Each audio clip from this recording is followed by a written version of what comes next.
할렐루야. 아멘. 오늘은 출애굽기 25장 1절에서 26장 30절까지 살펴보겠습니다. 마침 또 오늘은 한우카 첫째 날 첫 번째 초를 켜는 날이고요. 또 공교롭게도 세상에서는 크리스마스죠. 크리스마스 이브죠. 광화문에서 촛불이 있고 동시에 환란의 밤이 연출되는 날이기도 하죠. 자, 이러한 크리스마스인데 또 한우카의 첫째 날인 것이 또 의미심장한 것 같고, 뭐 여러 가지 생각도 다르겠지만 하나님께서 전 이번에 촛불로 대변되는 이번의 변화들을 전적인 하나님 역사로 이해하거든요. 교회에서는 뭐 정반대로 주로 보긴 하지만 저는 그렇게 보는데, 또 내년 봄이 오면 우리 새로운 패스하기 시작이 될 때 또 하나님 우리 공동체뿐 아니라 이 민족 나라적으로 또 많은 변화가 있을 것 같아요. 또 내년 사이클 1년이 지나고 나면 또 많은 개인적으로도 또 사회적으로도 변화가 있을 것 같아서 기대되는 겨울입니다.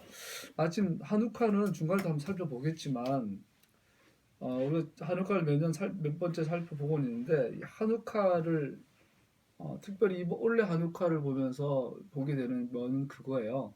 한우카 안에서 우리 적그리스도의 정체를 봐요. 그래서 적그리스도가 무엇이냐 정확하게 한우카는 적그리스도에 대한 그 메시지가 큰 것 중에 하나죠. 그래서 옛날에 에피파네스 4세 안티오코스 에피파네스 4세가 그 유대인들을 핍박했던 내용들을 보면 이게 적그리스도의 특징인 것을 알 수 있죠. 샤밧 준수 금지, 주님의 절기와 거룩한 날들의 준수를 금지, 절기 금지하는 거죠. 그리스도의 우상, 예수와의 우상, 그리스 우상을 세우고 섬겨라. 세 번째. 네 번째, 성경에서 금하는 부정한 음식을 먹어라. 다섯 번째, 할례 금지. 여섯 번째, 토라를 배우는 것 금지. 여섯 가지가 에피파네스 4세, 뭐 성경에 나온 수많은 적그리스도 가운데 가장 대표적인 에피파네스 4세가 유대인들에게 명한 금지 목록들, 대표적인 것들이에요. 또 공교롭게도 지난 2000년 동안 교회의 가르침과 일치해요. 교회에서는 샤밧을 금지시키죠. 한국에서 샤밧 지킨다고 이단이라고 그러죠. 또 절기, 성경에 나온 절기들, 6월절이나 부활절 아니고 6월절 지키면 이단이라고 그러죠. 한국 교회도. 또 크리스마스 안 지키고 한우카 지키면 이단이라고 그러죠. 어쩌면 세 번째, 그리스 우상을 세우고 섬겨라. 그리스 우상. 우리는 뭐 제우스를 섬기지는 않아요. 그러나 우리의 사고방식 속에는 많이 들어와 있죠. 또 특히 우리는 또 이 한국의 전통 종교도 많이 섞여 있는 거 보죠. 성경에서 금하는 부정한 음식 먹어라. 우리 뭐 코셰를 안 지키는 거는 너무나 일상이죠. 다섯 번째, 할례를 금지. 교회에서 할례를 행하면 이단이라고 그러죠. 여섯 번째, 토라를 배우는 것 금지. 성경에서는 토라 배우라고 그러는데, 적그리스도 에피파네스 4세는 예루살렘 성전을 더럽게 하면서 토라 배우는 걸 금지시켰는데, 교회도 토라를 폐해졌다고 가르치고 있죠. 공교롭게도 오늘 교회의 가르침과 적그리스도의 가르침이 일치해요. 무서운 이야기지만. 그래서 그런지 요한복음은 절기를 주로 배경으로 하는 요한복음 2장에 보면 예수님께서 성전 청소부터 해놓고 시작해요. 마태, 마가, 누가는 성전 정화하시는 것을 사역 말렵에 하시는데, 요한은 예수님께서 성전을 깨끗게 하시는 사건을 2장 요한복음 초반에 기록을 하고 시작을 해요. 그리고 요한복음 10장에 보면 수전절, 성전 수전절, 수전, 성전을 깨끗게 하는 절기, 한우카죠. 그 한우카를 우리 개역 성경에서는 성전을 깨끗게 하는 절기라고 하죠. 요한복음 잠깐만 제가 살펴보면 예루살렘은 성전 봉헌절, 성전 수전절, 성전을 깨끗하게 한 절기를 동시에 봉헌절이라고 그래요. 이 성전을 하나님께 바칠 수 있는 조건은 깨끗해야 돼요. 청소를 열심히 해야 돼요. 뭐 청소하라는 게 아니에요. 그래서 깨끗게 하라는 것은 하나님께서 원래 의도하셨던, 플랜하셨던, 계획하셨던 원형을 회복하라는 거예요. 그래야 하나님께 봉헌되어질 수 있어요. 봉헌되어질 수 있다는 말은 하나님 임재가 있다는 이야기예요. 자, 그래서 그 성전 봉헌절이 되었을 때 때는 겨울이었다. 예수께서 성전 경내에 있는 솔로몬 주랑을 거느리고 계셨다. 그때 유대 사람들이 와가지고 당신이 언제까지 우리 마음을 졸이게 하시렵니까? 당신이 메시아이면 그렇다고 분명하게 말해 주십시오. 예수께서 그들에게 대답하였다. 내가 너희에게 이미 말했는데 너희가 안 믿는다. 지금까지 말한 것도 안 믿는 너희들이 앞으로 믿겠냐? 내가 내 아버지의 이름으로 하는 일들이 곧 나를 증언해 준다. 너희가 믿지 않는 것은 너희가 내 양이 아니기 때문이다. 내 양은 내 목소리를 알아듣는다. 그랬더니 나는 그들에게 영생을 준다. 아무도 그들 내 손에 뺏을 수 없다. 내 아버지는 만유보다 크시고 아무도 아버지의 손에서 그들을 빼앗아가지 못한다. 나와 아버지는 하나이다. 그러죠. 그랬던 유대인들이 화가 나서 예수님을 돌로 쳐서 죽이려고 해요. 이 사건이 한우카에 있었던 사건이에요. 예수님께서는 목숨을 걸고 성전을 깨끗하게 하시기를 원하셨죠. 공교롭게도 요한복음에 그것이 자세히 기록이 되어 있고 또 요한계시록에는 적그리스도 666에 대한 이야기들이 오죠.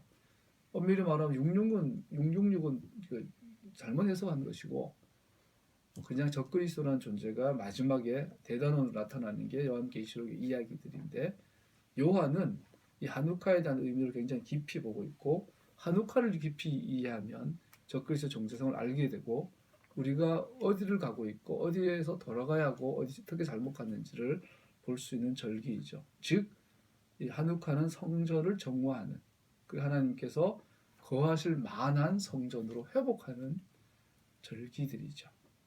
할렐루야. 그래서 이제 이 패삭에서 시작돼서 초막절, 셀민이 아절까지 간 이 절기 사이클 외에 한우카가 우리에게 또 지켜지고 있는데 우리 일상생활, 예수님의 재림을 기다린 일상 우리들에게 가장 실용적인 또 우리에게 실제적으로 호소하고 있는 절기가 아닌가 싶어요. 한우카는 굉장히 중요하죠. 오늘 크리스마스 이브예요. 내일은 크리스마스고 전 세계 콘돔 판매량 1위 크리스마스 이브 날이에요. 지금 서울에 모든 호텔과 모텔, 여관들은 꽉꽉 차 있죠. 이것이 이제 마귀의 그 조롱이죠, 조롱. 너네들이 진리를 떠나 가짜로 진짜로 만들었을 때 이런 일이 일어난다. 예. 우리는 빨리 한우카를 회복해야 될 줄 압니다. 예수님 크리스마스 오시지도 않았고 우리는 한우카로. 그런데 마침 감사하게도 우리가 3년 사이클 돌아가는데 오늘 본문 출애굽기 25장 1절에서 26장 30절까지는 성막 건축에 대한 이야기예요. 성전의 원형 성막.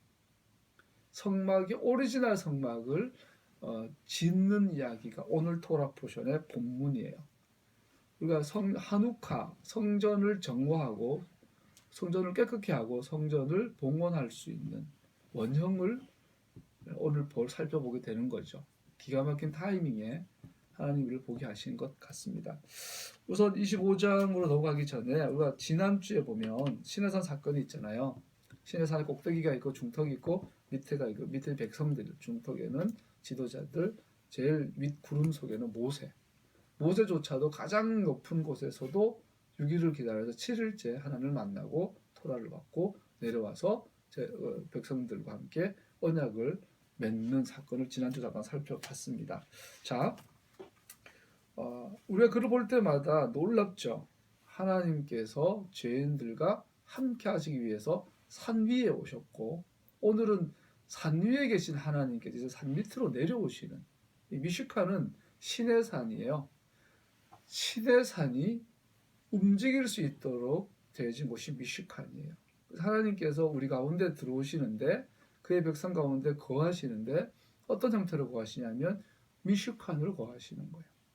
그래서 죄인들이 하나님 앞에 모세가 들어갔던 산 위의 그 깊은 임재의 구름 안 6일이나 기다렸다가 몸과 마음을 준비된 상태에서 하나님을 만났던 그 지성소 극히 거룩한 장소가 이제는 이 땅 밑으로 산 밑으로 내려온 사건이죠. 그것을 우리는 미슈칸이라고 성막이라고 하죠. 이 성막은 우리에게 말하고 있어요. 누구든지 모세가 아니라 모세뿐 아니라 여호수아도 예수와 안에 있는 누구도 이제 시내산 가장 정상에 올 수 있다. 가장 깊은 임재의 자리를 우리를 지성소로 초청한다, 부르신다. 이것이 하나님의 뜻인 거죠.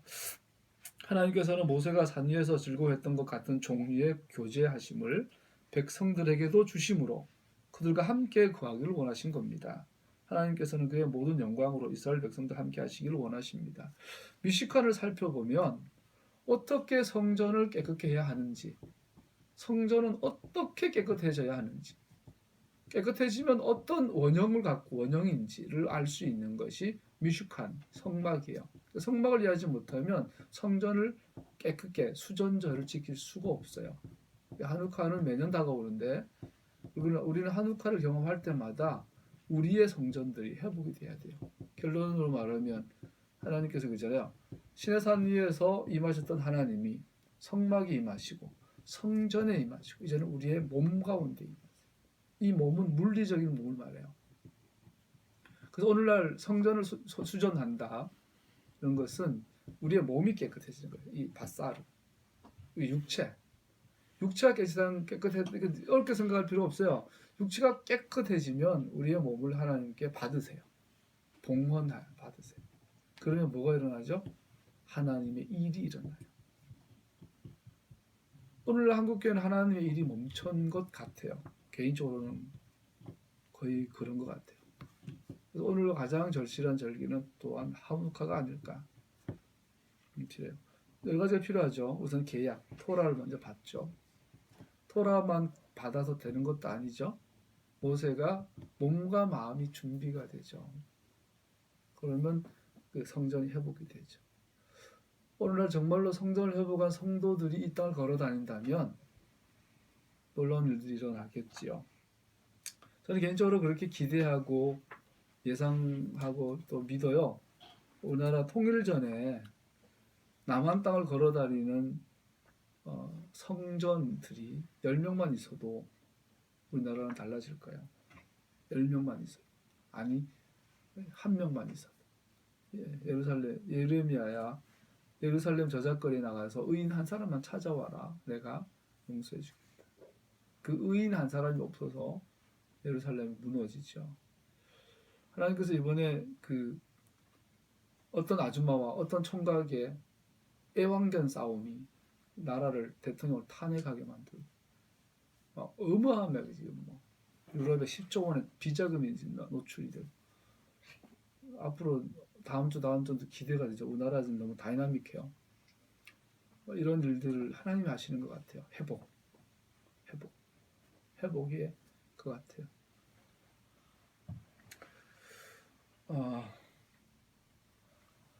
그의 자녀들 몇몇만이 모세와 장로들처럼 산에 오르는 경험을 하기보다 그 자신이 산에서 직접 내려오심으로 모든 백성들이 머물고 있는 바로 그곳에 그들 가운데 자신을 나타내심으로 모세나 몇몇 장로들뿐 아니라 모든 백성들이 이제 동일한 산 위를 경험하게 하시고자 하는 하나님의 마음이죠.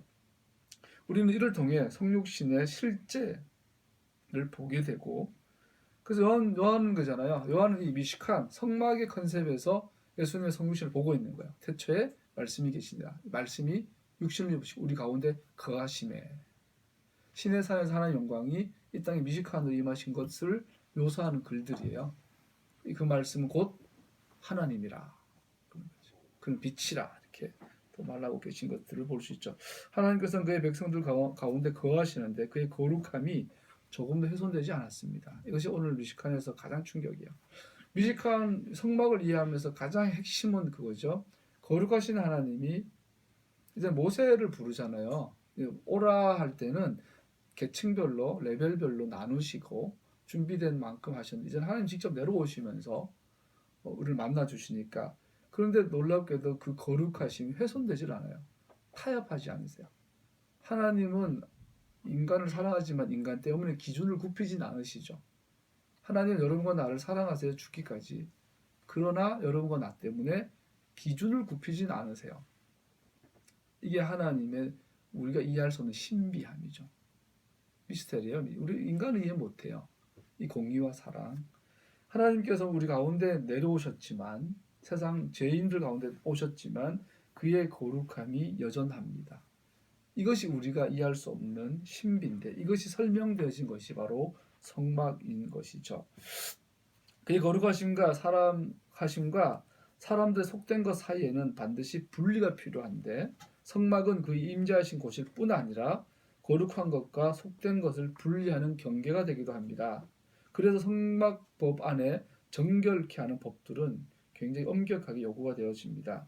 오직 한 사람 대제사장 코헨 하가돌만이 하나님의 영광과 임재의 구름이 가시적으로 머물고 있는 지성소에 들어갈 수 있습니다. 미슈카는 백성과 함께 움직이는 그들의 눈높이에 맞춰 주신 신의 산입니다.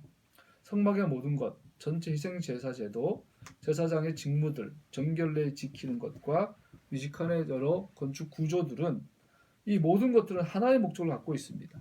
하나님과 인간이 서로 교제하고 우정을 나누고 창조주와 피조물이 함께 대화하고 서로 즐거워하며 교제하는 것. 이것이 성막의 모든 것이 지향하는 단 하나의 목적입니다. 그러므로 뮤지컬은 실제적으로 하나님께서 우리와 함께 계시다는 임마누엘로 사람들 가운데 거하시는 성육신 하신 오직 한 분, 예수님에 대한 그림자입니다. 예수님을 알기 원하면요 반드시 공부해야 돼요. 우리가 그러잖아요. 주님도 알기 원합니다. 밤새 기도하잖아요. 귀한 일이에요. 근데 그렇게만 하면 반드시 오류에 빠져요. 예수님을 알기 원하면 균형을 잡아야 되는데 반드시 토라 공부를 해야 돼요. 특별히 성막과 성전 또 원형인 성막에 대해서 우리 깊이 이해를 해야 돼요. 성막을 알지 못하면 절대로 예수님을 알 수가 없어요. 또 성막을 알려면 반드시 시내산의 계약, 토라를 알게 되죠. 그래서 한마디로 말하면 하나님의 토라를 알지 못하면 예수님을 알 수가 없어요. 그러다 보니까 우리가 토라가 펴졌다 이래버리면 예수님을 이 코끼리 다리 하나 만지듯이 알게 되죠. 진리가 부분적으로 왜곡이 되거나 부분화되면 생명이 끊어지게 되죠. 교회는 하나님 인정을 거쳐 나가죠. 하나님의 이름은 우리들로 인하여 하나님 세상에서 멸시를 받게 되죠. 그러면 하나님의 심판이 이 땅에 임하죠. 이런 반대로 회복도 반대죠. 하나님 백성들이 하나님의 법을 알기 시작하요. 그의 길로 행하고 그의 길을 알고 그의 길로 행하기 시작하죠. 그러면 세상이 하나님의 이름을 두려워하죠. 그럼 하나님 영광 받으시죠. 이 세상에 하나님 생명이 가득하게 되죠. 이런 곡선들을 보게 되죠. 1절에서 8절은 먼저 그 성막, 하나님이 우리가 이 죄인 가운데 거하신 이 신비함을 보여준 이 성막, 성전의 원형인 성막을 지을 때 가장 첫 번째 하신 말씀이 뭐냐면 헌물을 요구하세요. 그들은 나를 위해 예물을 바쳐 너희들은 나를 위해 예물을 바쳐라 이렇게 말하죠. 이 성막 건축 완성을 위한 물질들을 백성들에게 요구하는 것이 하나님의 첫 번째 말씀이셨습니다. 베이쿠 리 테루마, 테루마에는 배웠죠. 테루마를 예물을 내게 바쳐라 이거죠. 테루마의 어구는 룸인데 들어올리다, 높이다. 그리고 분담금, 성금 이런 기부금 이런 뜻이 있다 그래요. 그래서 우리가 번제 제사 지내고 속죄 제사 지낼 때 제물을 바치잖아요. 그와 다르게 성막 건축을 위한 이 기부금, 요즘 우리나라 정치인 기부금 문화가 굉장히 성숙해져 가고 있는 거 봐요. 요즘 이것처럼 우리가 정당 정치를 하면서 내가 원하는, 내가 또 동의하는 이 정당이 있거나 또 후보가 있으면 내가 개인적으로 기부를 할 수 있잖아요. 정치원금을. 같은 의미예요. 우리가 하나님의 성막 건축에 대한 청사진을 설명을 듣고 마음이 동하는 사람들은 동참하십시오 이렇게 요구하고 계신 거죠. 즉 이것은 마음이 없으면 못하는 거죠. 최근에 이제 우리 그동안 신나라당에 새누리당 지금 자산이 1,000억이 넘는다 그래요. 얘네들이. 그 포기 못해가지고 분당 막 고민한다 그러는데 민주당은 돈이 없죠. 별로 거기 비하면.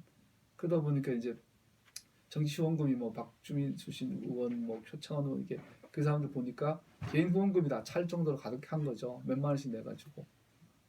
그게 왜 그래요? 우리가 오늘날 이제 정치 후원금 보면 마음이 없으면 절대로 못하죠. 그러니까 내가 그 양반을 좋아하고 지지하고 동의하고 힘을 주고 싶으니까 마음이 가니까 헌금하잖아요. 후원하잖아요. 마찬가지로 성막에 헌금을 하려면 그냥 단순한 기복신앙 가지고는 할 수 없는 거예요. 이 테루마라는 것은. 테루마는 우선 성막에 대한 필요성을 이해하는 거죠. 아, 성막이 필요하구나. 왜 지어야 하는구나. 이게 동의가 되니까 자원하여, 이걸 자원하는 헌금이라 그러죠. 자, 오늘 뭐 옆으로 빠져보면 목사님들끼리만 헌금 걱정 많이 해요. 아이러니하게도 지난주 조선일보인가 뭐 보니까 동아인가? 지난 10년 동안 개신교 숫자가 증가했어요. 불교가 줄고 천주교는 줄고. 근데 우리가 체감하는 숫자는 확 줄었는데 어떻게 통계는 올라갔어요.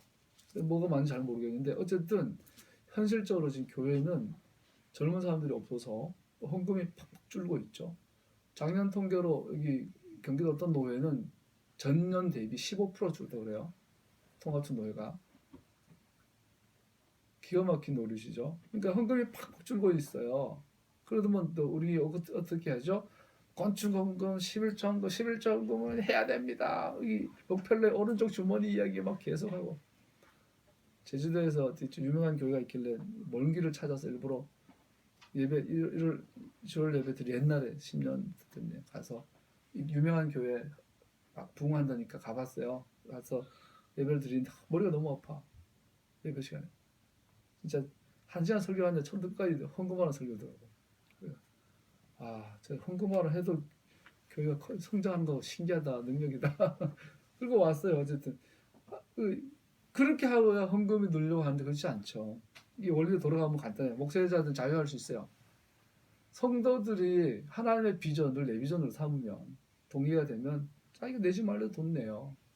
11조 음원금으로 때리고 막 감사한 거, 주정한 거, 생일한 거, 무슨 한 거, 뭐 헌금 종류가 30개가 그러죠 지금. 30개가 넘는데 그래요. 이런 헌금 안 해도 필요한 거 한단 말이죠. 그러면 교회 깨끗해지죠. 교회가 우리 정치가 그러잖아요. 이번에 청문회 하면서도 정경 분리, 정경이 해소하세요. 정치랑 경제 분리, 금권 선거 막 몸부림치잖아요. 정치와 경제가 좀 선명해지지 않으면 절대로 회복 안 되죠. 정치는. 마찬가지로 교회 안에서 이 헌금에 대한 성경적 원리로 돌아가지 않으면 교회는 절대로 회복이 안 되죠. 성전 성화, 성전 한우카의 첫 번째 실제적인 회복은 헌금이 깨끗해지는 거예요. 헌금이 깨끗해지려면 성도들의 마음에 동의가 있는 동의가. 아, 우리 교회는 왜 필요하고 우리 교회는 이 정도 규모에서 이런 일들을 하는 게 맡기셨으니까 여기 얼마나 필요하니까 나 동참해야지. 그러면 11조보다 더 내는 사람도 나오죠. 그죠? 마음이 가니까. 이 원리로 회복시키고 계세요. 근데 이렇게 하려면 제일 먼저 총대내야 되는 게 목사들이죠. 목사님들이 교회에서 월급을 받고 생활비를 받고 차 지원비, 뭐 사택 지원비, 교육비 지원 받고 이게 왜 이렇게 체포처럼 쫙 연결된 상태에서는 안 되는 거죠. 지난주 어떤 자료를 봤더니 꽤 알려진 그 자선단체예요. 후원을 받았어요. 수십억의 후원을 받았는데 실제로 구제로 나간 건 600몇만 원이래요. 몇십억 가운데. 나머지 뭐였냐? 운영비였어. 지금 교회가 그래요. 하나님의 일을 위해서 돈이 모였는데 유지하는데 다 나가버리고 전자 구제 성경 3%가 안 되죠. 평균 지금 3%가 안 되죠. 왜 그래요? 첫 번째 그래요. 성막을 지을 거야. 보이진 않지만 행간의 의미가 있죠. 모세 어른 왜요? 너 신에서 봤지? 그 영광의 하나님이 여기 임하신데 근데 그분이 그냥 내려오시면 니들 다 죽어. 그래서 거룩한 땅이 필요하고 거룩한 건물과 거룩한 성물들이 필요해. 어떻게 너들 원해? 했더니 다들 아멘 하는 거야. 그 너들 마음 있는 대로 헌금해. 그러고 났더니 이미 또 하나님께서 헌물하라고 이미 다 미리 줘놨어. 야 나올 땐 나오지 말고 애굽사는 다 뺏어 나와. 막 금, 다이아몬드, 보석 다 뺏어 왔단 말이에요. 전리품. 그래서 그러면 그때부터 이제 개인적으로 자기 마음이 감동되고 아 요거는 큰딸 시집 보내고 뭐 하려고 했는데 에이 바치자. 나중에 너무 많이 와가지고 너무 많이 오니까 모세 어른이 이제 됐다 그만 가져와라. 이스라엘 전 민족이 자원할 만큼 성막의 필요성에 대해서 동의가 됐고 절실했고 절박했고 그러니까 헌금이 필요한 보다 더 들어오잖아요. 교회는 이것부터 흔드는 거예요. 하나님께서 한국 교회를. 한국 사회를 이것부터 흔드는 거지. 정치 헌금 지금 삼성이 정유라를 위해서 얼마나 원하는 대로 갖다 쓰세요. 티슈까지 사주고 삼성이 대삼성이 말도 못하는 뚱뚱한 기술을 위해서 티슈까지 사주고 그들은 나를 위해 예물을 받자. 그들은 분명히 알았어요. 이 일이 하나님을 위한 것인 것을. 목사가 선동한 게 아닌 걸 알았던 거죠. 모세가 선동한 게 아닌 것을. 그래서 이 분당금, 성금, 메엣칼 아쉘 이드벤들리보 마음에서 기꺼이 우러나오는 사람들은 가져와라. 여기서 보면 놀라운 사실이요. 여기서 가져오다 할 때 이게 마음에서 우러나오다 이 표현된 마음이 동하다, 마음에서 막 이렇게 그런 하고 싶은 마음이 자원하는 마음 생기다를 나답이라는 단어를 사용하는데 자극하다, 기꺼이하다. 놀라운 사실이 이 나답에 많이 들어보잖아요. 나답과 아비후. 아론의 네 아들 중에 두 아들이 하나님께서 하지 말라는 불을 들이다가 성막에서 불이 나와가지고 불에 타 죽죠. 성소에서. 정확하게 같은 이름이에요. 나답. 마음을 동하다, 마음에서 우러나오다, 기꺼이 하다, 자발적으로 하다 이런 뜻이에요. 근데 그러면 반대로 이 아론의 아들 나답은 자원하여 하나님 섬긴 게 아닌 걸 알 수 있죠. 태어나 보니 아버지가 아론이야. 태어나 보니 대제사장이야. 남들은 죽었다 깨어나도 못 들어가는 지성소에 지는 들어갈 수 있는 자격이 이제 아버지 다음으로 갈 수 있어. 그러니까 귀한 줄 몰라. 그래서 원리 원칙대로 하나님 하라는 정결법대로 정결례대로 차근차근 하나님 앞에 나아가야 되는데 뭐 어릴 때부터 금수저인가 보죠. 그래서 뭐 설렁설렁 했더니 하나님께서 가차없이 그를 내치신 것을 그게 나답이에요. 아이러니죠. 자원하라고 이름을 지었더니 그냥 마지못해 하게 된 사람을 말하게 되죠. 성막의 이러한 성질은 성막의 외적인 요소만 부각되는 것보다 토라의 성막의 내적인 요소들을 가르치고 있음을 알게 합니다. 자 보세요. 왜 성막을 지으면서 제일 먼저 모세는 테루마를 가져와라. 이들이 원하는 예물을 가져와라. 이걸 먼저 했을까요? 앞으로 번제단도 짓고 물두멍, 지성소, 성소, 메노라, 떡상, 분향단, 그 엄청난 법궤 이거를 다 철저히 짓고 엄청난 그 제사법을 제정해 줄 텐데 분명히 말하는 거예요. 외적인 그러한 요소들보다 내적인 요소가 우선한다는 거죠. 성막의 가장 본질은 외적인 것보다 이런 내적인 마음의 요소인 것을 볼 수 있죠. 예물 드린 것 하나님께서 그들 가운데 거하시고자 하시는 자비로운 부르심에 대해 마음이 움직인 것을 의미합니다. 구원과 구속은 하나님의 주권적인 그분의 능력의 역사였지만 출애굽의 목적은 그것만 아닙니다.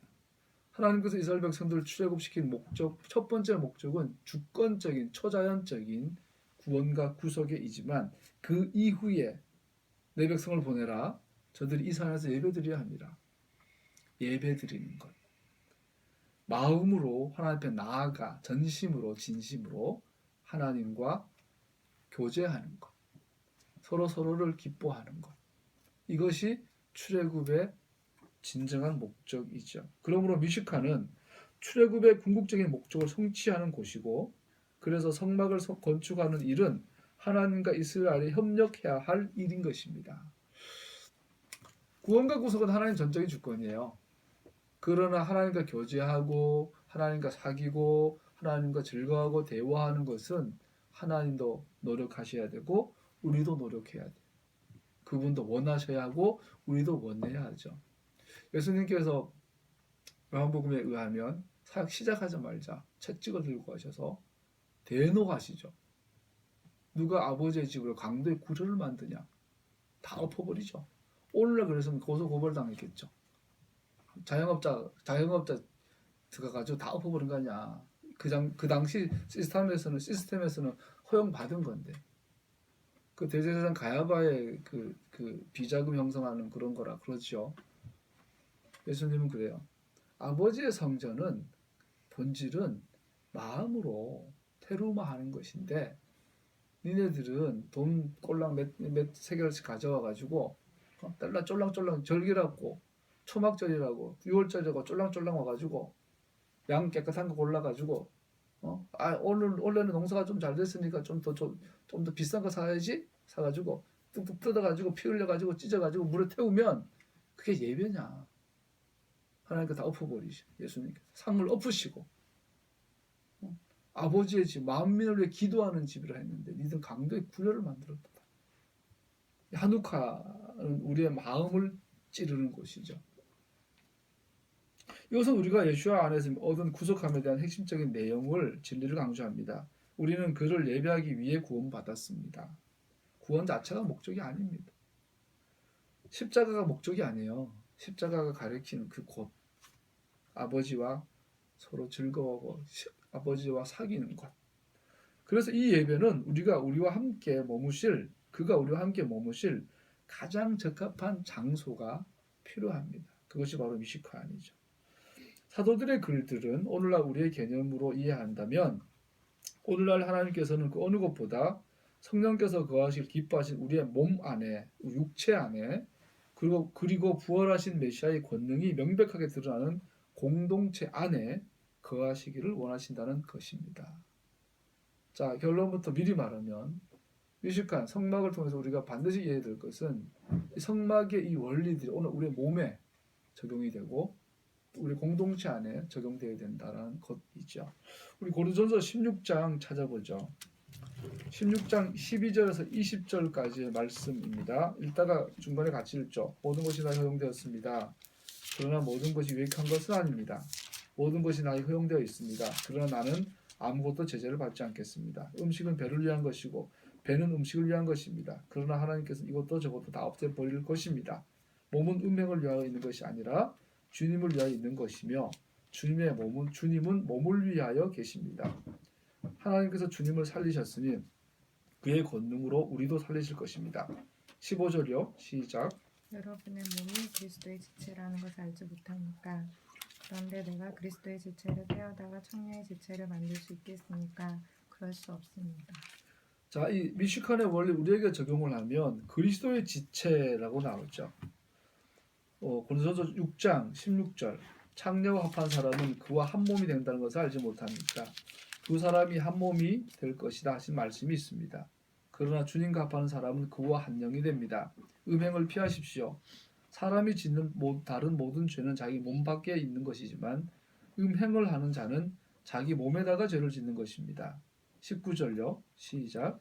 여러분의 몸은 여러분 안에 계신 성령의 성전인 것을 알지 못합니까? 여러분은 성령을 하나님으로부터 받아서 모시고 있습니다. 여러분은 여러분 자신의 것이 아닙니다. 우리의 이 육체적 이 바사르, 이 육체가 바로 미시칸이다라는 거죠.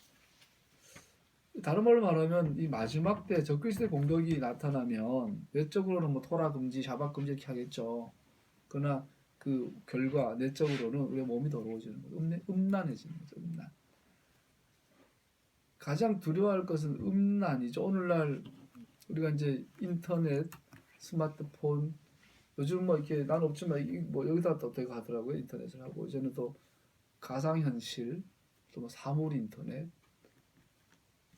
요즘 홀로그램, 뭐 여러 가지 이제 미래 기술들이 있어요. 지난주에 우리나라 어느 중소기업에서 로봇을 만들었더라고요. 보행 로봇인데 높이가 한 2m, 3m 되고 보지 못했네. 뉴스에 나왔는데 큰 로봇에 사람이 타고 이제 우리 옛날에 마징어 제트처럼 팔도 막 움직이고 앞에 안에 탄 사람하고 똑같이 상상을 초월하는 이제는 기술들이 우리 가운데 이제 적용이 되고 있는데 가장 우리에게 큰 영향을 미치는 게 음란의 문제들이죠. 심각한 지경이 왔어요. 마지막 때는 하나님께서 포기하셔서가 아니라 돌아갈 수 없는 지경을 가고 있죠. 우리가 이번에 이 정권 이런 부패와 부정을 고리를 끊고 만약에 새로운 정권이 들어서도 우리는 안심할 수는 없죠. 여전히 동성애를 옹호하는 정권이 들어설 것이고 뭐 앞으로 부흥이 오겠지만 또 동시에 적그리스도의 행행함은 더 커질 수 있겠죠.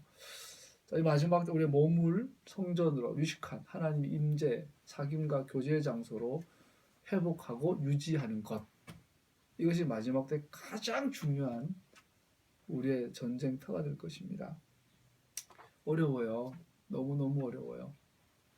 이제 뭐 너무너무 이렇게 생활 속에 노출이 되어 있는 상태다 보니까 여러분은 하나님께서 값을 치르고 사들인 사람입니다. 그러므로 여러분의 몸으로 하나님을 영화롭게 하십시오.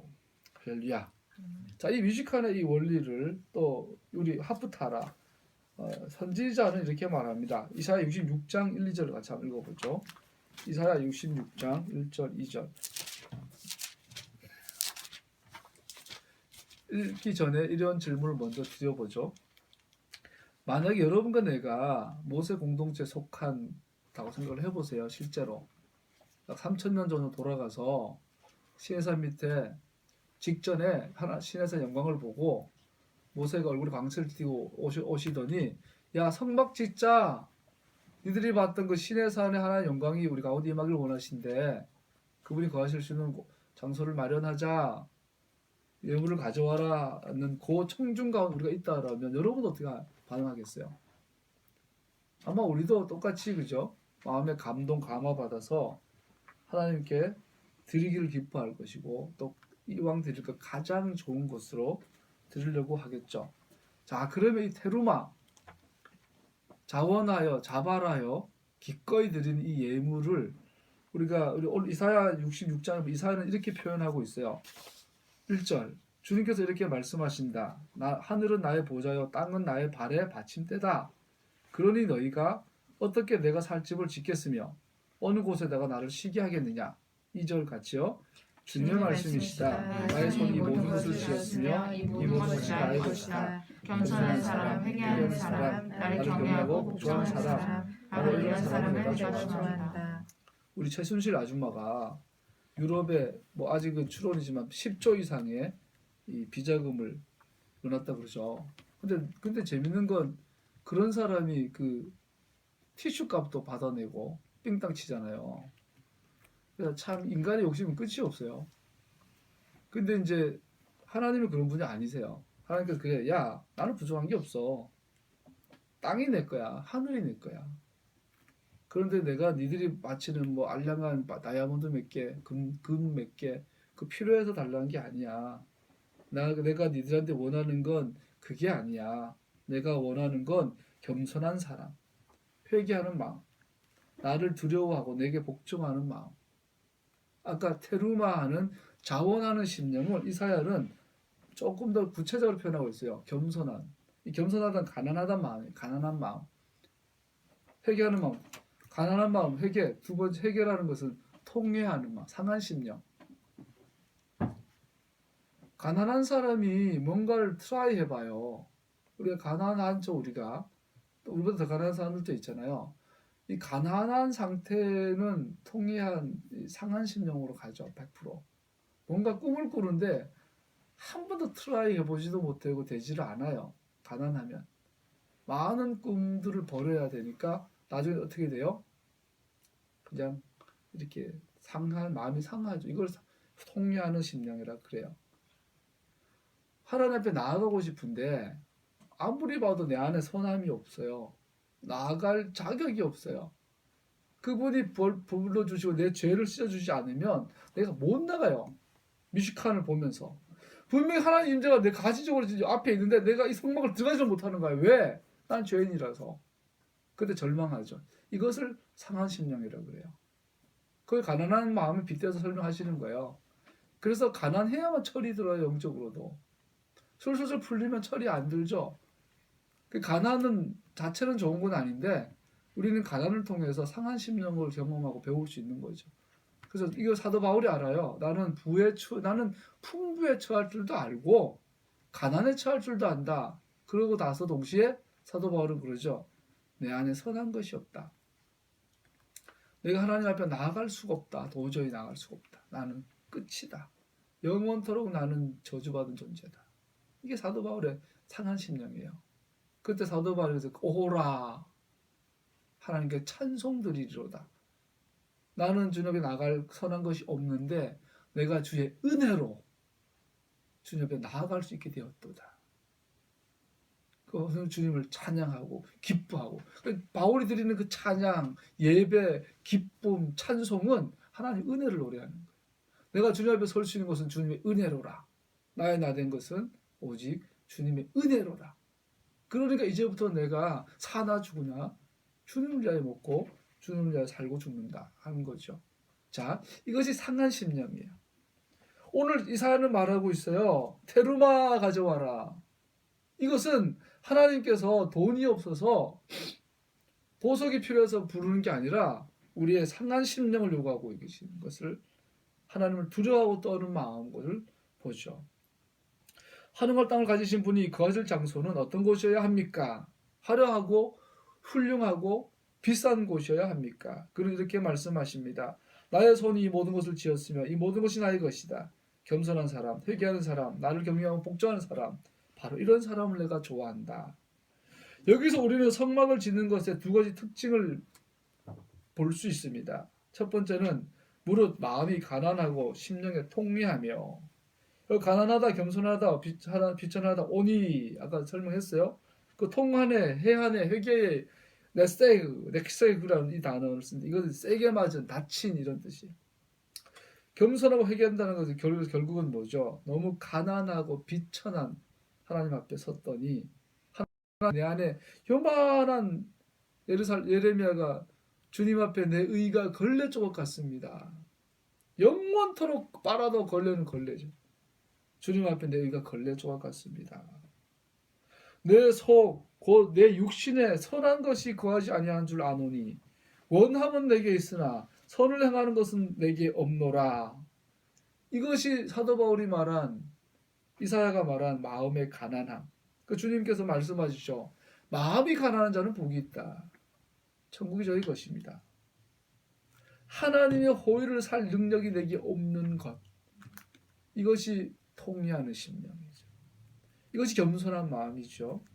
이것이 있어야만 성막을 건축할, 성전을 수전 깨끗게 할, 하나님께 성전을 봉헌할, 우리의 몸을 하나님께 드릴 성전으로 회복할 기본적인 자세가 되는 거죠.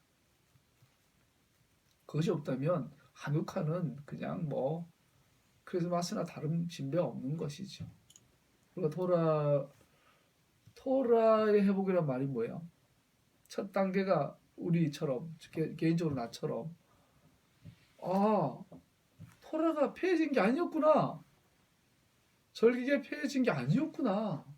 내가 수십 년 동안 신학교에서, 기성교에서 배웠던 게 틀렸구나. 이걸 확 깨달은 게 토라의 눈이 열린 거잖아요. 그때부터 우리는 라이프 스타일을 조금씩 조정해 가고 있잖아요. 근데 이것이 조정해 갈 수 있는 그 저력은 상한 심령. 결국은 하나님의 은혜. 결국은 주님의 은혜. 오직 은혜만이 우리를 토라로 인도하시죠. 두 번째, 이 성막을 짓는 테루마를 알 수 있는 것, 내 말을 듣고 떠는 자. 자, 처음에는 상한 심령, 가난한 심령이어야 하고, 두 번째 태도는 하나님의 말씀을 듣고 떠는 자. 여기서 이 떨다라면 우리가 하나님을 두려워하고 경외한다고 표현한 야라라는 단어는 다른 거예요. 여기서 떤다는 것은 그냥 자연적인 떨매요. 여러분, 우리가 그냥 초자연적인 어떤, 초자연적 아니라 가다가 무서운 거 있잖아요. 이게 우리 롤러코스터 타고 올라가면서 쭉 내려갈 때 두려운 거, 그게 이제 이 두려움, 그런 자연적인 두려움. 우리 높은 데 가서 이렇게 유리로 된 계단, 유리로 된 바닥 보면 막 오금이 저리죠. 그게 이런 종류의 두려움이에요. 하레드, 전율하고 떨리고 무서워. 실제로 우리 운전하고 가다가 대형 사고 날 뻔했는데 연이 다행히 괜찮아져서 돌아서면 식은땀이 확 나죠. 이게 이제 이어서 말하는 이 두려움이에요. 하나님의 말씀, 성경을 읽는데 이런 종류의 두려움, 마치 길 가다가 호랑이 맞닥뜨려서 두려움. 하나님께서는 우리의 존재 그대로의 모습으로 가난하고 통회하는 마음으로 하나님의 말씀을 어기고 무시하는 것을 두려워하는 마음 그대로 당신이 거하실 미식가를 건축하기를 원하십니다. 성경을 읽는데 내가 운전하다가 어느 순간 그런 적 있잖아요. 실수로 내가 여기서 만약에 1도만 틀면 즉사야. 전에 어떤 그 유명한 목사님 그런 거 간증하시더라고. 뭐 대형 교회다 보니 운전할 일이 없잖아요. 딱 기사가 있고 큰 차가 있고. 그 어느 날 이제 시골 내려가서 개인적인 데를 가셨는지 본인이 운전하고 싶어서 오랜만에 운전을 하셨는데 이제 차가 좋으니까 밟은 대로 나가더래. 시골길이라고 차도 없고 오늘 막 밟고 싶어가지고 혼자 막 밟는데 앞에 길은 좁은데 큰 트럭이 오더래요. 근데 순간적으로 자기가 옆으로 붙는데 아무리 계산해도 이거는 박을 수밖에 없는 그 좁은 길이었대. 그래서 눈 찔끔 감고 순간에 그냥 싹 지나갔는데 다행히 이게 이렇게 지나가지고 안 부딪혔대요. 근데 그 목사님은 그 순간 정말로 사고 나서 만약에 그 정면을 박으면 즉사죠. 그냥 형체가 없이 갈 수 있는. 그래서 그분이 얼마나 놀랬던지 식은땀 흘리면서 정신을 못 차렸다고 하더라고요. 그 숙주 후에. 우리가 성경을 읽는데 이 성경대로 순종하지 않으면 성경을 무시하면 성경의 말씀에 불순종하고 함부로 해석하고 함부로 어기면 식은땀이 짤 만큼 두렵고 전율하고 무섭고 이게 바로 두려움이에요. 하나님의 말씀을 뜨거운 이 햇불처럼 뜨거운 이 숯덩어리처럼 그걸 뜨거운 숯덩어리를 쥐고 있는 것처럼 두려워서 벌벌 떨고 있는 그런 태도로 하나님의 말씀을 읽고 듣는 것 이것이 주님의 말씀을 떠오는 자세라는 것이죠. 이건 자연적인 반응을 말하는 거예요. 우리가 하나님 앞에 나아갈 때 가난한 마음, 상한 마음, 그 하나님의 말씀을 무서워하는 마음 이거 없으면 지난주 이화여대 교수들 그 있었잖아요. 그 청문회 보면서 우리가 정말 너무 어이없어서 우리나라 최고 그도 여대 학부 여대생 100년 이상의 우리 거기도 신학부가 있죠. 그 유명한 신학교 교수님 살아 계신데 미국 유니온 신학교에서 목사님이죠. 이화여대 교수예요. 목사가 구술했어요. 무당 구술했어. 그거 자기 성경을 그렇게 해석하는 거야. 옛날에 자유주의 신학자들은 이렇게 빨간 공, 파란 공, 노란 공 해놓고 성경을 읽어요. 아, 그건 신화 파란 공 던지고. 아, 그것은 그 무슨 전승 노란 공 던지고. 그래서 성경을 해체를 했어요. 신화를 빼고 뭘 빼고 뭐 비유를 빼고 진짜 하나님의 말씀만 해봤더니 하나도 없더래. 그렇게 가서 신학을 만들어내요. 하나님의 말씀을 자기 마음대로 읽고 해석하고 두려움 없이. 물론 나도 그러고 여러분들도 그러고. 우리가 이런 태도를 고쳐야 될 줄 압니다. 무섭고 떨림으로 하나님의 말씀을 대한 이런 특징의 마음이 바로 테루마를 가져오는 마음이라는 거죠. 성막은 그러한 마음의 기초하에 세워져야 한다라는 거죠. 오늘날 우리는 그러잖아요. 교회는 갈수록 커지고 화려해지고 호텔 저리 갈 만큼 멋진 신식 건물들은 지어지는데 가난한 마음, 두려워하고 무서워하는 마음. 교회 안에서도 이전 투구 그대로서 내 자존심, 내 이익을 따라 내 마음대로 팔을 형성하고 뭐 가르고 니파 내파 자기 왕국을 세워나가는 여기에 대해서 성막이라는 존재 자체가 우리를 경고하는 거야. 너 나답 알아? 자원하고 기꺼이 하지 아니하면 너는 여기 영어 성경은 슬레잉 돼서 도살당해줘. 하나님께서 우리 도살하세요. 주님의 심판의 경고를 여러분 하나님의 말씀을 두려워하며 읽읍시다. 우리 몸에 그것을 대입해야 되겠죠. 예배의 외적 요소를 준수하는 것 중요합니다. 성막 안에서 이 기구 이렇게 쓰고 여기 이것만 사용해야 되고 어떻게 해야 되고 탁탁탁 정해진 대로 하는 것 시두루 중요합니다.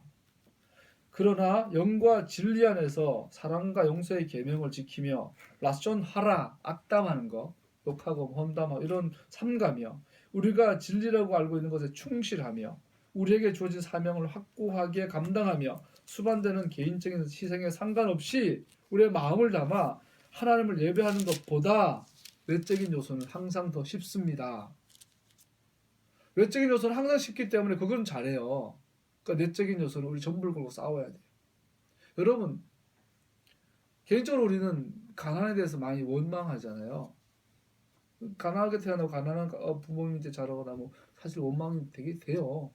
그러나 우리가 하나님께서 다 아시는데 왜 누구는 처음부터 쉽게 가고 누구는 쉽게 가는 걸 우리는 막 목숨을 가야 되는 가난하면 그죠? 누구는 미국 유학 가고 갔다 온 것도 그냥 쉽게 갔던 누구는 막 가가지고 폐병 걸려가면서 점수 닦아야 겨우 학위 하나 받아오고 학위 받으면 뭐해 10년 안에 병 걸려 죽고 왜 하나님 공평하지 않으시나 그러나 모르죠 그냥 공평할 거라고 믿어야죠 하나님 분명히 말씀하세요 외적인 요소가 중요하다면 그런 차별을 너는 불평할 수 있다 그러나 내적인 요소가 더 중요하기 때문에 그리고 내적인 요소가 더 어렵기 때문에 단순히 외적인 것으로 남하고 비교하지 마라. 네가 갈 길을 가라. 다른 사람하고 비교하지 말고 네가 갈 길을 가라. 너에게 주어진 삶에서 네 내적인 요소들, 이 나답하는 마음, 테루마를 드릴 수 있는 이 가난하고 상한 심령, 그리고 하나님의 말씀을 두려워하는 것에서 자라나가라. 하나님 우리에게 이걸 보고 계신 거죠. 근데 세상은 갈수록 외적인 것을 외모를 강조하는 세상으로 가고 있죠. 반대로.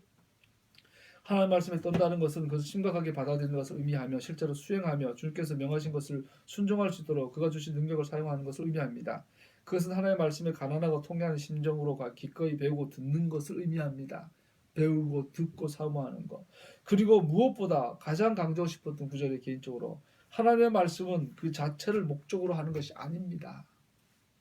여러분 하나님의 말씀 자체도 목적이 아니에요. 하나님의 이렇게 말씀을 주신 목적은 하나님과 교제하는 것을 위함이에요. 하나님과의 교제를 위한 수단으로서 우리에게 말씀을 주신 거예요. 계약도, 토라의 많은 규례와 명령과 법률들도 이렇게 순종하며 떨리는 마음으로 순종하는 가운데 너와 나의 사귐이 회복되는 것이죠. 이 미숙한 성전은 하나님과 사귀는 곳인데 이 사귐을 위해서 우리에게는 아까 말씀드린 외적인 요소들이 필요한 거죠. 할렐루야. 그의 말씀은 그대로 수행함으로 하나님께서 거하실 수 있고 우리가 하나님과 교제할 수 있는 바로 그 장소 미숙한이 서지도록 의도하신 하나님의 말씀 가운데 가르침을 담고 있습니다. 아까 적그리스도에 했어요. 적그리스도의 가장 큰 특징이 토라 공부하는 거 피하는 거. 다른 말로 다니엘은 에피파네스가 6가지 항목들을 금지를 시켰는데 이 다니엘로 표현으로 말하면 한 단어로 요약하죠. 때와 법을 변개시키는 때, 모아드, 절기, 법, 토라와 절기를 바꿔버리게 하는 게 적그리스도의 본질이죠. 왜 바꿔요? 제가 우리 군사 정권 또 일제 해방 이후에 그 친미 정권 뭐 저는 미국 좋아하고 미국 친하게 지금 굉장히 좋고 미국 너무 고마운 나라죠. 그러니까 문제는 우리나라가 해방 이후에서 출입된 정권이 너무 친미만 하면 좋아하는데 친일이 기본이었잖아요. 모독술. 저는 우리 집안의 어르신들이 그 의열단 분들이 계세요. 근데 그걸 하셨던 그 의열단의 그 단장 누구죠? 갑자기 그분이 노독술한테 따귀를 맞고 김원봉 님 그분이 그렇게 나라의 독립을 위해서 일하셨는데 자기를 고문하고 자기를 했던 그 일제 앞잡이가 고위 경찰 간부가 되었더래 이승만 정권에서. 그러더니 우리 김원봉 선생님이 따귀를 때리고 화가 나가지고 월북해버리죠. 의열단 오늘날 영화 많이 나오잖아요. 의열단 배경으로. 여러분 그렇게 시작된 이 친일 정권과 독재 군사 정부 반부패 이 부정 이런 정권 우리 그 부정적인 요소들 많이 있잖아요. 그 군대사 안에. 근데 그 가운데서 우리가 회복을 뭔말 하다가 또 빠졌네. 회복해야 됩니다. 회복해야 될 줄 있습니다. 네, 옆으로 빠져가지고 요즘 자 흥분합니다. 자 다음 넘어가죠. 9절 한번 읽어볼까요? 시작. 보여주는 모양과 똑같은 모양으로 성막과 거기에서 쓸 모든 기회를. 자 9절부터 마지막 30절까지는 뮤지컬에 들어가 있는 여러 가지 성물들을 잠깐 살펴보고 있죠. 첫 번째가 이제 내가 보여준 식양대로, 내가 보여준 모양대로 짓고 모양대로 만들어라. 모양 타브니트란 히브리어를 사용하고 있는데 이 원형이 바나, 짓다, 건설하다, 모델, 건축, 설계 이런 뜻을 갖고 있다고 그래요. 그래서 하나님께서 시내산에서 모세에게 이미 뭘 보여줘요? 모델 보여줘요. 자, 이게 케이스가 아니죠. 이 모세의 성막은 하나의 케이스가 아니라 하나의 모델이에요. 절대 모델이에요. 본 그대로. 미식칸의 성물들의 모양이 그가 거하실 장소를 만드시면서 속죄에 대한 하나님의 계획을 온전하게 보여주는 것입니다. 그래서 때와 법을 변개한다 그랬잖아요. 때와 법을 변개하는 그 우리의 본질, 우리의 본성 설명하려고 옆에 빠졌구나. 기회주의. 좀 가볍게 표현하면 여러 가지 표현할 수 있지만 이 기회주의의 본성은 뭐예요? 뭐 법이고 공분이고 명분이고 공이고 정이고 뭐 다 떠나고 그냥 나한테만 당장 유리한 거, 그죠? 뭐 법이고 뭐가 없어요. 그냥 나만 좋으면 돼. 몰랑 나만 좋으면 돼. 그래서 이렇게 갔다가 뭐 의리고 뭐가 없어요. 뭐 친구고 형제고 부모고 나라고 민족이고 뭐 역사고 없어요. 그냥 당장 내한테 유리한 거면 기회만 오면은 지는 거죠.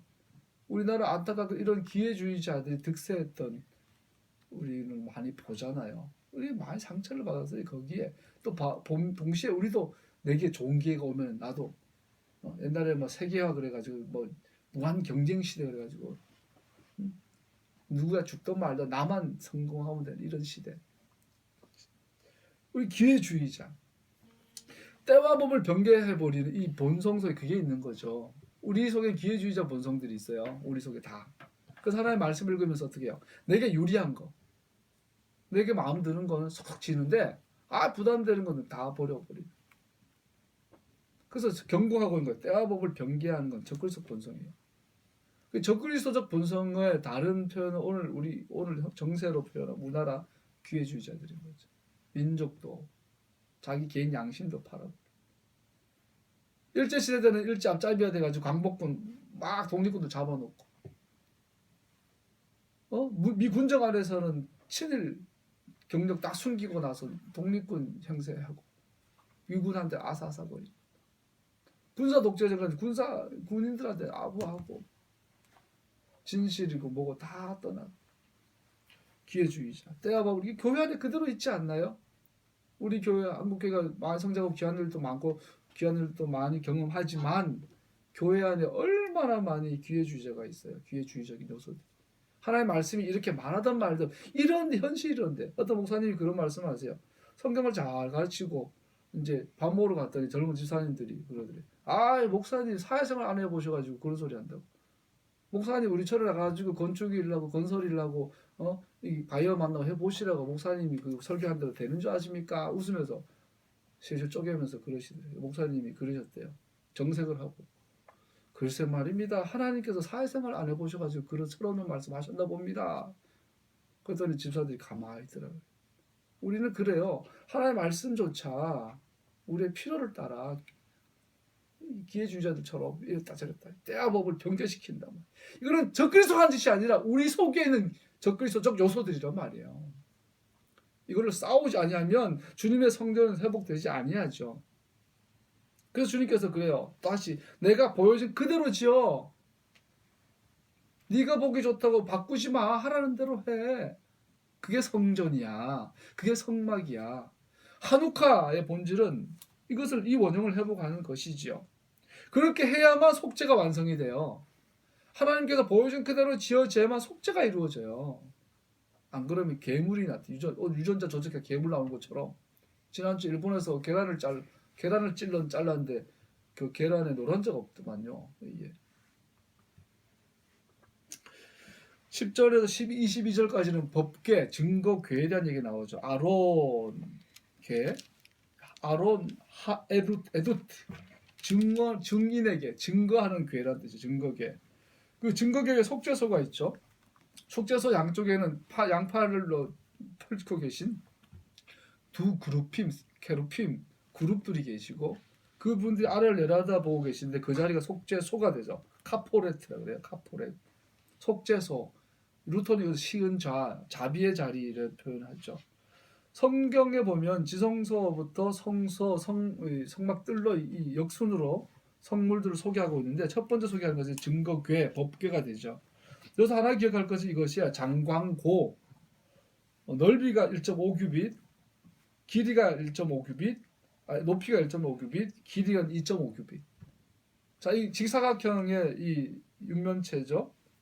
이 직사각형의 이 법궤를 치틴나무, 아카시아 나무, 조각목으로 만들어내는데 그래서 가장 하나 살펴볼 것은 8이라는 숫자예요. 이 직사각형 전체 길이, 둘레 길이가 2.5규빗, 2.5규빗, 1.5, 1.5에서 총 8규빗이 돼요.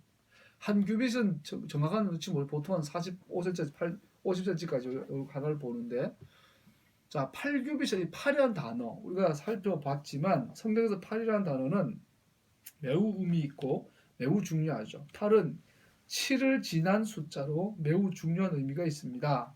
안식년은 7년, 안식년이 7년 안식년이 7번 대진 7 다음에 8번째는 해를 우리 희년이라고 그러고 절기의 완성을 의미하죠.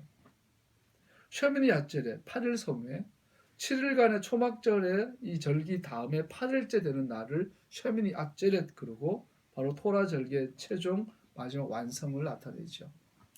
우리가 전체를 봤을 때 하나 예수님이 재림하시고 나팔절에 대속죄일 날 세상을 심판하시고 초막절에 천년왕국으로 들어가시고 천년왕국이 끝난 영혼의 세계 셔미니 아제렛 8.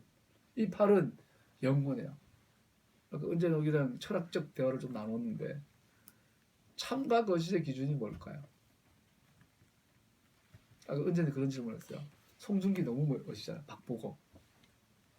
이런 말 하면 큰일 나겠다. 인종차별 되겠다.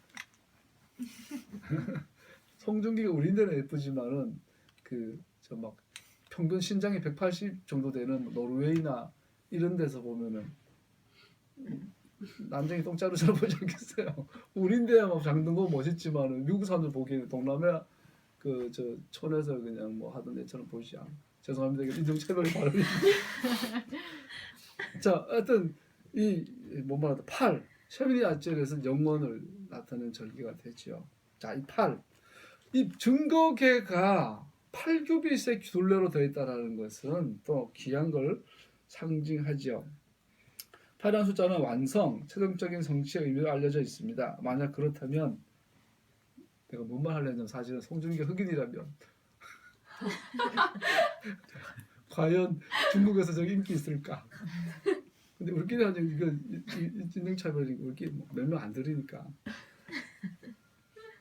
자, 증거계 둘레가 8규빗이라는 것은 증거계는 절기 사이클 안에서 속죄의 완성이 되는 때인 대속죄에 일어나는 속죄의 자리를 상징합니다. 할렐루야. 자, 이 증거계는 8규빗이 그 안에 뭐가 있죠? 이 모세 돌판이 10가지 마신 돌판이 있고 이것을 금으로 쌓은 궤가 있고 그게 속죄소가 있어요. 자, 이 언약과 속죄와의 이 연관관계. 언약이 없는 곳에 속죄가 없고 속죄의 완성은 언약 위에서 되어지는 거죠. 자, 이 언약을 우리 토라잖아요. 그 토라 없이 속죄의 완성을 이룰 수 없는 거죠. 동시에 하나는 예수님의 속죄의 피, 속죄에서 우리가 대속죄일 날 이 대제사장 양을 피를 뿌리지만 이건 예수님의 십자가의 보혈을 상징하잖아요. 예수님의 피와 이 토라와의 관계, 이건 같이 있어야 완성이 되죠. 이 8이라는 둘레 아래 이 언약과 예수님의 피가 있는 거예요. 토라와 피가 만나는 자리. 거기가 뭐죠? 은혜의 자리. 거기가 시은좌, 은혜를 베풀어주는 전 세계 은혜가 흘러가게 하는 자리는 토라와 예수님의 십자가 피, 나무에 달리신 주님의 피. 이것을 보여준 것이 증거궤, 언약궤가 되는 거죠. 이 언약궤에는 고리가 4개가 있고 긴 짱대로 달려 있어요. 다 금으로 쌓여 있죠. 엄밀히 말하면 금으로 코팅된 거예요. 금으로 코팅. 아까 영원역에다 옆으로 빠졌는데 여러분 세상에 지저분해요. 막 쓰레기도 많고 지저분해요. 근데 눈이 내리면 깨끗하죠. 근데 그게 깨끗한 거예요, 지저분한 거예요? 눈이 녹으면 지저분해지죠. 근데 안 녹으면 어떻게 해요?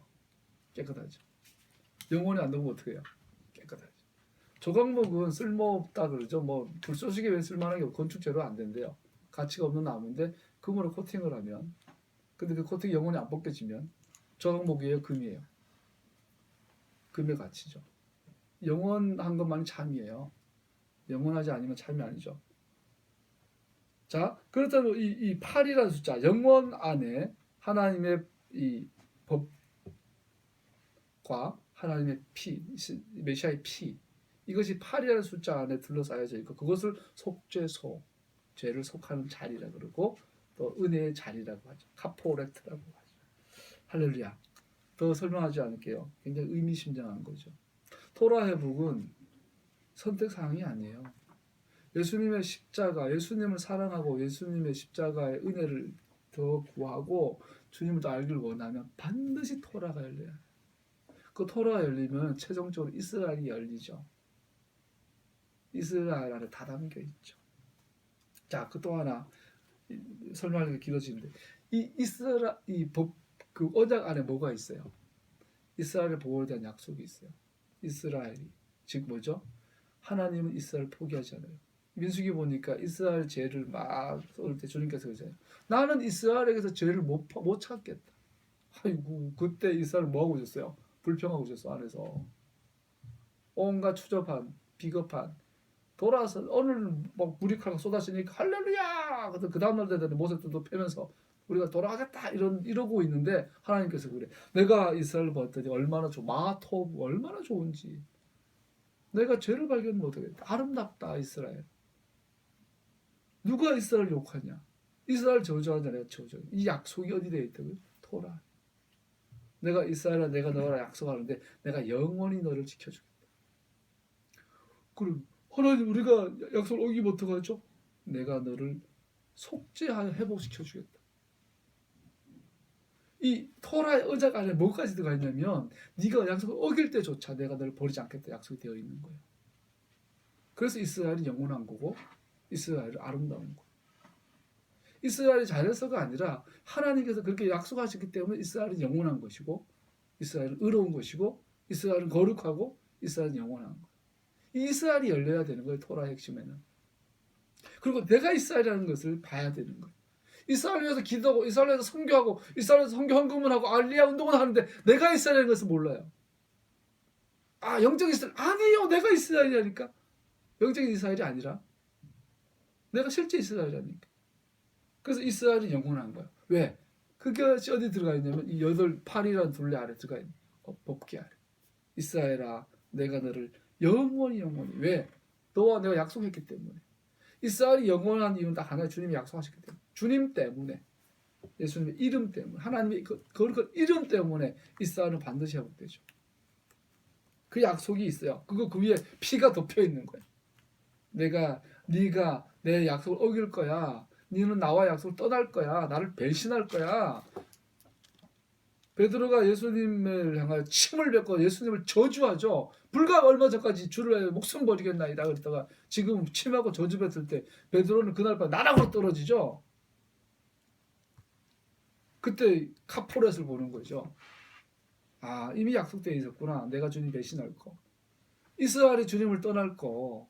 이스라엘이 주님의 약속을 버릴 것을 이미 알고 계시고, 그때 내가 널 돌아오게 하리라. 이 피로 말미암아. 속죄 피를 이야기하죠. 그때 베드로는 밤새 울면서 뭘 깨달았을까요? 카포렛을 깨달은 거죠.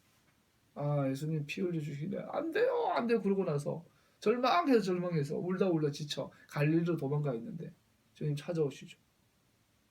네가 나 사랑하느냐? 주께서 하십니다. 그러고 나서 오순절날 예수님께서 부활하셔서 차근차근 성경 가르쳐주시고, 오순절날 성령의 불이 임하고 났더니 베드로는 돌아버리는 거죠. 겁쟁이에서 전사로, 그리스도의 훌륭한 군사로 바뀌어서 너희가 달아 죽인 그가 메시아인 걸 아느냐? 베드로가 말하는 것을 볼 수 있죠. 이 증거궤, 팔규비, 속죄소. 할렐루야. 여러분, 내가 이스라엘이 알면 여러분 나는 영원해요. 그런다고 죄 지을 수 있느뇨? 지을 수 없느니라. 우리의 죄는 간단하죠. 우리 몸이 거룩한 성전이 되도록 싸워야 되겠죠. 단가 많이 넘어가고요. 10개의 말씀들 적은 돌판을 갖고 있는 법궤는 하나님과 이스라엘 사이의 계약을 나타냅니다. 이 나라가 죄에 대해 속죄함을 받는 것은 이 계약에 관련되어져 있는 것입니다. 이 나라 이스라엘이 계약 1차에 살지 못한다 할지라도 희생제물은 이 나라를 대신하여 속죄를 이루게 됩니다. 대속죄의 동물 희생은 끊임없이 예수와의 궁극적이고 최종적인 희생을 보여주는 겁니다. 하나님께서는 예수와 희생을 하나님 속죄의 수단으로 믿음으로 받아들이는 모든 사람을 위한 것으로 아십니다. 우리처럼 그들도 믿음으로 하나님의 자신이 주시는 구속함이 있는 것입니다. 자, 마지막으로 18절 20절 보면 케루빔 나오죠. 그룹들이 아까 그 법궤 속죄소 8규빗의 크기를 그룹이 지켜요. 딱 떠오르는 그림 없어요? 이 그룹 케루빔이 가장 먼저 언급된 내용이 창세기 3장이에요. 그를 쫓아내신 다음에 에덴 동산의 동쪽에 그룹들을 세우시고 빙빙 도는 불칼을 두셔서 생명나무에 이르는 길을 지키게 하셨다. 빙빙 도는 불칼로 생명나무, 우리 생명나무 보면 토라죠. 지혜의 나무, 토라의 나무, 예슈아죠. 이 생명나무에 이르는 길 불칼로 지켜요. 그랬더니 나답과 아비가 불에 타 죽었나 봐. 이 길을 함부로 했더니 무서운 이야기죠. 이 그룹은 지켜요. 피 없이 다가오는 자, 하나님 명한 길 방법, 이 절차 외에 다른 방법으로 오는 자 지키세요. 예수님이 그러세요. 나는 문지기다. 나는 문이다. 이 문을 통과하지 않고 오지 않고 오는 자는 다 도둑이요 강도다. 나는 문이다. 나는 내 양을 안다. 그거 문지기는 열 대와 닫을 때를 알아요. 이 지킨다, 샤마를 한다, 보호한다, 킵한다, 보존한다 이런 뜻이죠. 이 다른 말로만 이 두 케루빔이 지킨다, 보존한다, 가드한다는 말 다른 말로 뭐죠? 주인이 오면 열어져요. 문지기. 강도가 오면 싸워요. 주인이 오면 열어져요. 지킨다는 보존한다, 킵한다라는 말은 열어준다는 뜻이에요. 누구에게? 예수의 피가 묻어있는 보혈로, 즉 믿음으로 그리스도의 보혈을 믿는 그 은혜, 믿음으로 주님 앞에 나아오는 자에게는 문을 활짝 여는 게 케루빔인 거죠. 근데 그 보혈 외에 때와 법을 변개해서 오게 되면 닫아버리게 되겠죠. 나답이 자원하여 가야 될 것에 마지못해 갔나 보죠. 태어나 보니 아버지가 대제사장이고 가만히 있어도 자기는 대제사장이야. 세습이 될 거니까. 그래서 아이 귀찮아 대충 했나 보죠. 그랬더니 이 불칼에서 나왔는지 불이 어디서 왔는지 모르지만 이 케루빔에게서 이 당하지 않았을까 볼 수 있겠죠. 이곳에 불로 죽임을 당한 나답과 아비후의 이야기는 전능하신 하나님의 보좌에 적합하지 않는 방법으로 접근하는 사람들에게 어떤 일이 일어나는지 보여주는 것입니다. 적그리스도의 핵심은 법과 토라와 이 절기를 폐하게 만드는 것이죠. 법궤에 대한 말씀을 다음의 구절로 마무리하는 것은 매우 흥미롭습니다. 내가 거기에서 너를 만나겠다. 이제 이 법궤에 대한 마무리를 주님께서 엄청나게 쾅쾅 하시고 이게 마지막 이게 선언을 하시죠. 내가 거기서 너를 만나겠다. 내가 속죄판 위 곧 증거계 위에 있는 두 그룹 사이에서 이스라엘 자손에게 명할 모든 말을 너에게 알려주겠다. 나를 만나려면 속죄소로 와라. 이 케루빔의 이 가드 안으로 들어와야 한다. 다른 방법으로 오면 나답과 아비후처럼 될 것이야. 놀랍게도 수천 년의 이 성막 성전의 역사에서 안에서 이제 죽임을 당한 사람은 이스라엘 전설에 의하면 나답과 아비가 유일하다 그러죠. 이것은 모든 세대를 향한 경고죠.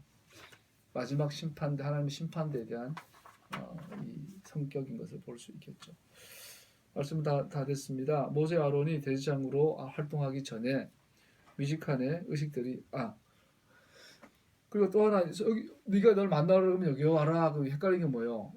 이 지성소 법궤 앞에는 대제사장만 갈 수 있는데 모세는 왜 들어갔어요? 그렇죠? 모세는 아론 이기 전에 이미 들어가죠. 그 이스라엘의 법에 의하면 토라에 의하면 대제사장은 아론의 직계여야만 해요. 그런데 모세는 예외적인 대제사장이에요. 그래서 무엇을 예표죠? 예표할까요? 예수님이죠. 토라에 의하면 대제사장은 아론의 혈통이어야 해요. 근데 모세가 아론의 혈통이 아닌 하나님의 주권적 선택에 의해 대제사장 역할을 했던 것처럼 우리 예수님도 유다 지파예요. 레위 지파가 아님에도 불구하고 하나님의 직접적인 임명하심, 선택하심으로 대제사장 역할을 하시죠. 그래서 모세라는 존재 자체가 신에서 올라가고 자기가 너 나 만나려면 여기로 와라. 내가 여기서 내 길을 이르리라. 이 모든 것은 백그라운드에 뭐가 있어요? 예수님에 대한 그림인 것을 볼 수 있어요. 할렐루야. 우리가 믿는 예수님은 혈통적으로 하신 대제사장이 아니라 하나님 선택하신 히브리서 8장에 보면 이렇게 돼 있어요. 곧 우리에게는 이와 같은 대제사장이 한 분 계십니다. 그는 하늘에서 지엄하신 분의 보좌 오른편에 앉으셨습니다. 그는 성소와 참 장막에 섬기시는 분이십니다. 이 장막은 주님께서 세우신 것이요 사람이 세운 것이 아닙니다. 하늘에 모세가 세운 장막이 아닌 하나님이 직접 세운 장막이 있대요. 거기 예수님이 계신 거죠. 이제 그가 하나님 임재하신 우리를 위해 나타나셨습니다. 예수님을 말씀드리죠. 그 바울은 예수와 모세를 비교하며 예수님의 얼굴에 빛나는 하나님의 영광이라고 하셨습니다. 고린도후서 4장 어둠 속에 빛이 비쳐라 하고 말씀하신 하나님께서 우리의 마음 속을 비추셔서 예수 그리스도의 얼굴에 나타난 하나님의 영광을 아는 지식의 빛을 우리에게 주셨습니다. 이 하나님의 영광이라는 것은 아까 신의 산에 이뤘던 그 쉐키나의 구름을 말해요. 그 가시적인 하나님 임재하심. 이것이 어디에 있냐면 예수님 얼굴에 있대. 모세는 가렸지만 예수님은 거기 있는 거예요. 모세가 가린 이유는 자기 영광이 아닌 거예요. 그러니까 가려야 돼요. 자꾸 영광이 약해지니까. 그러나 이 영광, 하나님의 영광은 예수님의 영광이, 예수님의 소유, 예수님의 영광이다 보니까 예수님은 가릴 필요가 없었다고 말하죠. 우리의 삶에 다양한 경우 그러고 나서 또 하나 마지막 질문 볼 수 있어요. 아니 하나님께서 이미 모세에게 만나서 이미 토라와 규례와 명령들 다 주셨는데 뭐 시내산 밑에 있는 미식칸에서도 또 하실 말씀이 있나요? 그러면 토라가 또 주어지나요? 이렇게 할 수 있잖아요. 근데 우리가 주목의 부분이 있어요. 시내산에서 토라를 다 받았는데 이 미식칸에서는 토라를 받은 게 아니에요. 토라를 받은 게 아니라 토라를 적용하는 법을 배웠어요. 이미 주신 토라를 예를 들어서 모세오경 전체를 보면 이 속죄소에서 딱 두 가지를 들어요. 첫 번째가 우리가 민수기에 보면 슬로브아스의 딸들 나오죠. 아들들한테만 유산이 물려지는데 아들 없이 슬로브아스의 아버지가 돌아가셨어요. 그랬더니 이 아버지 유산이 다른 사람한테 다 갈 것 같은 거야. 그래서 이 딸들이 슬로브아스의 딸들이 모세에게 와 어르신 아니 이런 법이 어디 있습니까? 우리는 어떻게 해요? 그랬더니 한번 기다려봐라. 하는 게 여쭤볼게. 그리고 지성소에 들어가죠. 하나님께서 어떻게 할까요? 그랬더니 하나님께서 딸들에게 물려줘라. 단 다 같은 지파끼리만 결혼하게 해라. 그래서 아버지 이름으로 땅 물려받는 건 괜찮은데 이것이 다른 지파에 가지 않게 해라 이 말인 거죠. 이것은 뭐죠? 그 각 지파에게 땅을 물려주라는 토라 말 이미 받았는데 이것을 케이스 바이 케이스로 각각의 경우 상황에 따라 적용시켜 주신 거죠. 슈파트 판단하게 한 거죠. 두 번째 있는 것이 어느 날 남자가 샤밧에 안식일을 가서 장작을 해가 불을 피워요. 그래서 분명히 나와 있어요. 안식일을 어긴 자는 죽여야 할지니라. 근데 모세는 한 번 더 확인하죠. 가서 하나님 아버지 그 속죄소 앞에 서죠. 그래서 이런 자가 있는데 어떻게 할까요? 돌로 쳐라. 가서 사형을 집행하죠. 두 가지 경우가 있어요. 자, 이런 경우는 다시 말씀드렸지만 우리의 삶의 다양한 경우들에 대해 토라를 적용하기 위한 지시와 명령을 받기 위해 속죄소에 들어갑니다. 이게 굉장히 우리에게 중요한 걸 말씀하고 있어요. 자, 하나님은 오늘날도 말씀하시는가? 예, 말씀하세요. 토라를 주시진 않으세요. 성경을 새로 쓰시진 않으세요. 그러나 기록된 이 성경이 우리 각자의 삶에 같은 구절이라도 조금 케이스들이 다른 말이죠. 이럴 경우에 어떻게 적용할까에 대해서 말씀해 주신다는 거죠. 이 속죄소에서. 이거 잘못 오해하면 그럼 성경 읽고 묵상하면 되나? 그것만 되진 않아요. 다시 말하지만 이 토라는 공부가 기본 스터디하는 거. 공부는 과학이에요. 과학적 접근이 먼저예요. 토라를 공부하면서. 우선 객관적이고 과학적이고 체계적이고 공부는 방법론이잖아요. 이걸 배워야 돼요. 그러고 나서 최종 단계에서 속죄소에서도 주신 계시들도 받아야 되겠죠. 자, 네가 건축을 할 때 난간에 이걸 경계하는 거 줘라. 난간 사람들이 떨어져 죽으면 네 책임이다. 오늘 우리 어떻게 적용할 수 있을까요? 오늘 아파트 사는데 뭐 경계해서 필요 없잖아요. 그러나 오늘 차는 다 타고 다니죠. 또 송아지, 네가 소를 키우는데 소가 떠받는 버릇이 있는 줄 알면서도 함부로 고삐도 대충 묶고 했으면은 그 책임 너한테 있다. 이거 어떻게 적용할까요? 자, 내가 차를 운전해요. 근데 분명히 저 차가 빵꾸가 날 것 같아. 타이어가 오래돼가지고. 그래서 에이 귀찮아. 제때 수리를 안 해. 고속도로 가다 뻥 터졌어. 삐 틀면 옆에 가서 박았어. 다행히 나는 살았는데 옆 사람 교통사고로 죽었어. 누구 책임이? 이건 토라가 적용이 되는 거예요. 넌 토라를 어겼어. 되나? 자, 우리는 토라의 정신 가운데 들어가면 나라는 좋은 나라가 돼요. 왜 기회주의자들 토라를 버리는 거죠. 토라의 원리를 그래서 토라를 깊이 공부하고 토론하고 수천 년간의 랍비들과 우리 선배들과 동료들의 지혜를 빌리고 토론하면서 또 구체적으로 이걸 어떻게 적용할 것인가. 이것이 하나의 토라가 기초된 나라 국법이 있다면 그 나라는 아주 정의로운 나라가 되겠죠. 안타깝게도 우리 대한민국 토라를 근거로 한 법이 안 됐죠. 우리나라는 뭐 프랑스 법하고 뭐 유럽의 법하고 섞어가지고 이렇게 만들었다 그러죠. 그러니까 뭐 개헌을 너무 자주 하잖아요. 우리는 지금 또 개헌하자, 또 우리 9번에 했는데 또 하자 그러죠. 개헌 자꾸 하면 역사 공부할 때 힘들어요. 다 외워야 되거든. 1차 개헌, 3차 개헌 뭐. 자, 각각의 경우에 모세는 토라의 다양한 규례들에 대한 적용하는 것을 하나님께 직접 지시받았습니다. 그러므로 모세는 이미 받은 토라를 적용하기 위한 설명을 더욱 특별하게 하나님께로부터 직접 받았던 것입니다. 오늘날 이러한 지도자들이 필요하죠. 자, 가정에서 작게는 아버지가 그 역할을 해야 되고, 공동체에서는 뭐 랍비나 목사님들 그 역할을 해줘야 되고, 또 국가적으로는 또 더 저명한 신학자들이, 랍비들이, 토라학자들이 세워져야 하고, 티처들이 세워져서 예수님의 제자들로서 말이죠. 그래서 오실 때까지 한 명은 한 명 더 준비되어야 됐으면 좋겠어요. 미슈카는 하나님과 이스라엘이 만날 수 있는 장소입니다. 이것은 하나님의 거룩하심이 손상되지 않는 곳이며 이스라엘의 죄를 씻는 속죄가 이루어진 곳입니다. 진설병이 있는 떡상, 분향단, 숭금 메노라 이 모든 것들은 움직이는 신의 산으로서 미슈칸의 상징들로 더해진 것들입니다. 신의 산에 올랐던 장로들처럼 이스라엘 대표자들, 제사장들은 하나님과 함께 계약의 식사를 하였습니다.